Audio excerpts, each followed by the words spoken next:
വലിയൊരു മറ്റൊരു മുൻകൈയാണ് K smart. തദ്ദേശഭരണ സ്ഥാപനങ്ങൾ വഴി ലഭ്യമാക്കുന്ന ഒട്ടേറെ കാര്യങ്ങൾ ജനജീവിതവുമായി ഏറ്റവും അധികം ബന്ധപ്പെട്ട് നിൽക്കുന്നതാണ്. ഇവിടെ പറഞ്ഞു, ജനന മരണ രജിസ്ട്രേഷൻ, നിർമ്മാണ പെർമിറ്റ്, അങ്ങനെയുള്ള എല്ലാ സേവനങ്ങളും ഇനി ഓൺലൈനായി ലഭ്യമാകും. അതിനുള്ള സുഗമവും സുതാര്യവുമായ മാർഗമാണ് കെ സ്മാർട്ട്.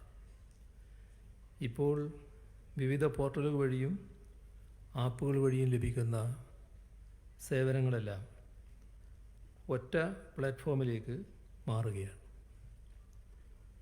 തദ്ദേശഭരണ സ്ഥാപനങ്ങൾ വഴി ലഭിക്കുന്ന സേവനങ്ങളുടെ കാര്യത്തിൽ വലിയ തോതിലുള്ള പ്രശ്നങ്ങൾ നേരിടുന്നത് നമ്മുടെ പ്രവാസി സഹോദരങ്ങളാണ്. 40 ലക്ഷത്തോളം മലയാളികൾ വിദേശത്ത് ജോലി ചെയ്യുന്നുണ്ട് എന്നാണ് കണക്കാക്കുന്നത്.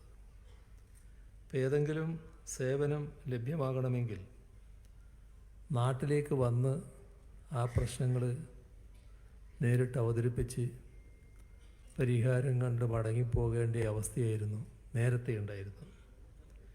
വിവരസാങ്കേതിക വിദ്യ വലിയ തോതിൽ വികസിച്ച ഈ കാലത്ത് അതിന് മാറ്റം വരണമെന്ന് എല്ലാവരും ആഗ്രഹിക്കുന്നതാണ്. അതിനുതകുന്ന ഇടപെടൽ കൂടിയായി മാറും കെ സ്മാർട്ട്.